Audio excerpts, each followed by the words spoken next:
बाजी है उसमें इन हदाम है। The economic policy of this country is an unmitigated catastrophe.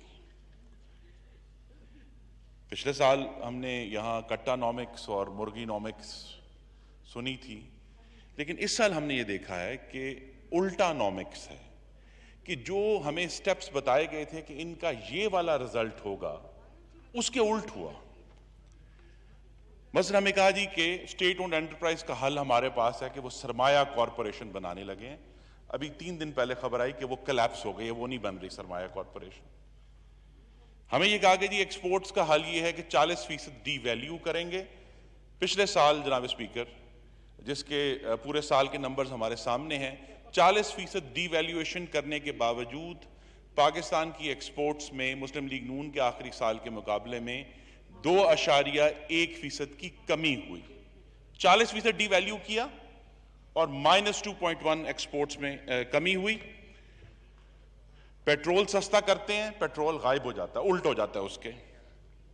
बहुत यहां कल वजीर आजम ने भी कहा, और उनका चूंकि एक खास एंगल है कि जी करंट अकाउंट डेफिसिट हमने कंट्रोल कर लिया।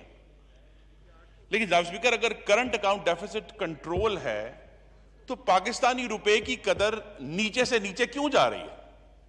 यह भी उल्टा इफेक्ट है कि अगर आप करंट अकाउंट डेफिसिट कंट्रोल कर रहे हैं, इसका मतलब यह है कि अगर आपके पास वो इशू नहीं है आउटफ्लोज का, फॉरेन एक्सचेंज का, तो फिर पाकिस्तानी रुपया नीचे से नीचे क्यों जा रहा है? यह भी उल्टानॉमिक्स है। फिर अगला उल्टानॉमिक्स यह है कि जी हमें बहुत क्रेडिट लिया गया कि जी हमने देखें कितने कमीशंस बनाए हैं, हमने इंक्वायरियां की हैं। रिजल्ट यह है कि चीनी की कीमत में 1 रुपया भी कम नहीं हुआ। तमाम इंक्वायरियां, तमाम कमीशन, पहली इंक्वायरी, फोरेंसिक ऑडिट, पाकिस्तान के अवाम के लिए चीनी की कीमत में 1 रुपया कम नहीं हुआ।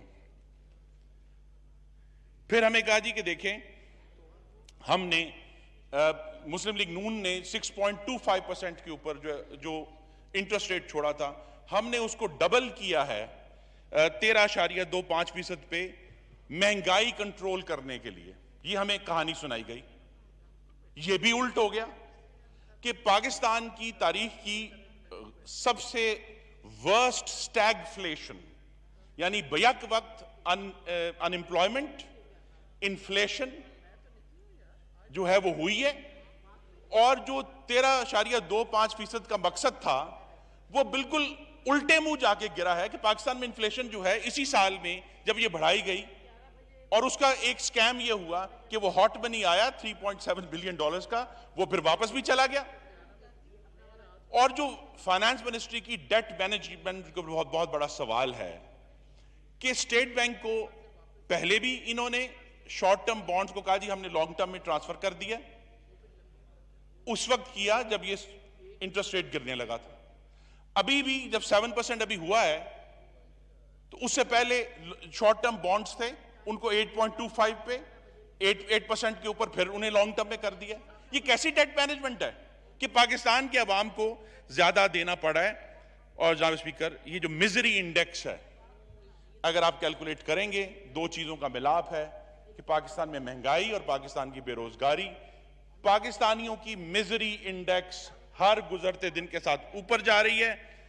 और मेरा ये जनाब स्पीकर आपके तवज्जुह से मुतालबा है कि इस हुकूमत ने जो कर्जे लिए हैं, total date and liabilities technical term है, क्योंकि वजीर आजम साहब 30,000 अरब की गर्दान करते हैं। अगर total date and liabilities calculate की जाए तो इस हुकूमत ने 30 मार्च 2020 तक 12,940.9, यानी ये इशारिये की हद तक दुरुस्त नंबर है, इन्होंने 12,940.9 अरब के कर्जे लिए हैं। 22 अरब रुपए रोजाना बनता है। इसके ऊपर भी डेट कमीशन बनना चाहिए कि किधर गए हैं ये। वजीर मौसूफ ने फरमाया कि अपनी बजट स्पीच में कि हमने 5,000 अरब के कर्जे वापस किए हैं, ठीक है, लेकिन फिर 7,941 अरब किधर गया? फिर उसके बाद अगर आपने वापस कर भी दिए हैं तो वो कहां है? और मेरी वजीर आजम से भी इस्तदा है, जो अभी अभी नवीद कंवर साहब ने की है, कि इस ऐवान से गलत बयानी ना करें। कल उन्होंने फरमाया कि हमें जब हुकूमत मिली तो महंगाई आसमान से बातें कर रही थी। जनाब स्पीकर आसमान से बातें नहीं कर रही थी। जिस दिन पाकिस्तान मुस्लिम लीग नून की हुकूमत ने अपनी आईनी मुद्दत खत्म की 31 मई 2018, पाकिस्तान में फूड इन्फ्लेशन, अशियाए खुर्दोनोश की महंगाई सिर्फ 1% थी। पाकिस्तान ब्यूरो ऑफ स्टडीज के नंबर्स निकाले, मैं अभी निकाल के आया। 1% खुर्दोनोश की महंगाई थी। इनके दौर में जनवरी में पाकिस्तान के दही इलाकों में 24% तक फूड इन्फ्लेशन गई है। तो जो जिम्मेदारी है जनाब वजीर आजम, उसको कबूल फरमाएं पाकिस्तान के अवाम को, और इस मौजूद जवान जो पाकिस्तान का नुमाइंदा है उसको गुमराह मत करें। और अगर ओवरऑल इन्फ्लेशन के नंबर्स लेने हैं तो जो जून 18 में जो साल खत्म हुआ उसमें 3.9% इन्फ्लेशन थी। आज जब अभी मई के नंबर्स आए हैं तो 12.6% है। स्पीकर, दूसरा जो फाइनेंस के ऊपर है कि एफबीआर का एक बहुत बड़ा फेलियर है। अगर उनको करप्ट कह देते हैं वजीर आजम, उससे मसला हल नहीं होता, क्योंकि मुस्लिम लीग नून ने अपने 5 सालों में रेवेन्यू डबल किया था 1900 अरब से 3842 अरब।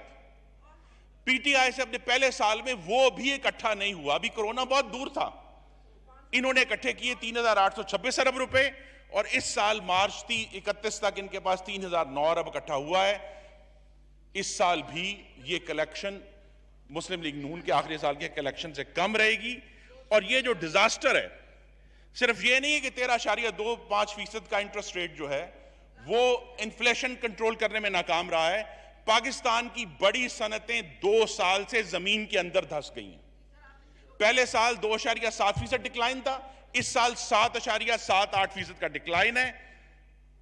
हॉट मनी आया, और ये सारे इश्यूज जो हैं ये हम नहीं समझ पाए कि ये जो इतना एक्स्ट्राऑर्डिनरी हाई इंटरेस्ट रेट था, सवाए वो लोग जिन्होंने हॉट मनी के बॉन्ड्स खरीदे चंद महीनों के लिए और उसमें डॉलरों में पैसे कमाए, और किसको फायदा हुआ? मजदूर बेरोजगार है, पाकिस्तान की इंडस्ट्री बैठ गई है, इन्फ्लेशन कंट्रोल नहीं हुई।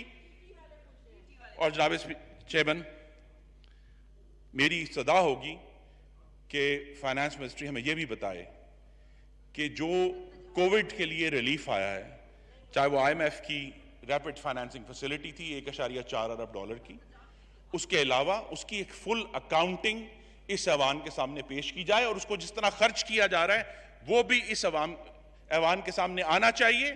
और ये भी बताए हमें कि BIS जो इनका एहसास प्रोग्राम है, बेनजीर इनकम सपोर्ट प्रोग्राम का, उसकी जो एलोकेशन थी 2019-20 की, उससे ज्यादा कितना आपने खर्च किया है, क्योंकि वो ज्यादा नहीं है।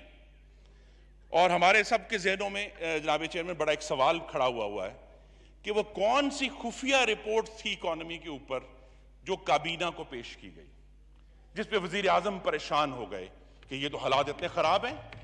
वो कौन सी खुफिया रिपोर्ट है?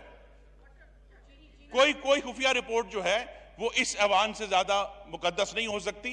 नेशनल सिक्योरिटी इन्वॉल्व नहीं है। बताएं पाकिस्तान की इकोनॉमी की क्या सिचुएशन है, और इस पर भी इंक्वायरी करें। फाइनेंस मिनिस्ट्री में इंक्वायरी होनी चाहिए कि वो कौन लोग थे जिन्होंने पिछले साल के बजट में इस ऐवान को और पाकिस्तान के अवाम को मिसलीड किया और कहा जी 3.3% ग्रोथ रेट है, और बाद में वो 1.9% निकला।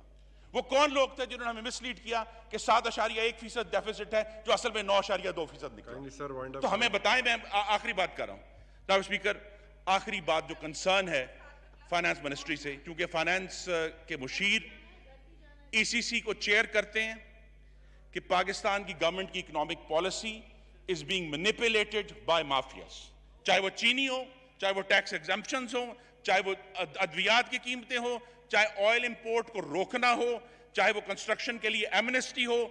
ये सब बातें मैनिपुलेशन हो रही है पाकिस्तान की। जो मुआशी पॉलिसी है उसको माफिया अपनी मर्जी से धकेल रहे हैं, लेफ्ट एंड राइट। तो जनाब स्पीकर, इस बजट की बुनियादों में फाइनेंस मिनिस्ट्री ने गलत एदाद शुमार की दरारें डाली हुई हैं, और उसका नतीजा यह है कि यह हुकूमत तकब्बुर, नालायकी और बुग्स का एक जहरीला मुरक्कब बन चुका है। वजीर आजम ने order in the house, please cross talk ना करें, नो क्रॉस टॉक प्लीज। जनाब चेयरमैन प्लीज, वजीर आजम ने पाकिस्तान के मेहनत कशों को, गरीबों को, मिडिल क्लास को अपनी नालायकी माफिया नवाजी और IMF की सूली पर चढ़ा दिया है। आखिरी बात इस हुकूमत के लिए कि चारागर दर्दमंदों के बनते हो क्यों? तुम हो बेअसर, तुम नहीं चारागर। कौम नहीं मानती, कौम नहीं जानती। मैं आपका शुक्रगुजार हूं। Thank you. प्लीज स्पीकर को बात करने दें। गवर्नमेंट की जानिब से जवाब आएगा, रिप्लाई आएगा जी। ऑनरेबल हिना रबानी खर साहिबा, प्लीज बैठ जाएं। Take your seats please. Thank you, Mr. Take your Speaker. Seats please. Mr. Speaker,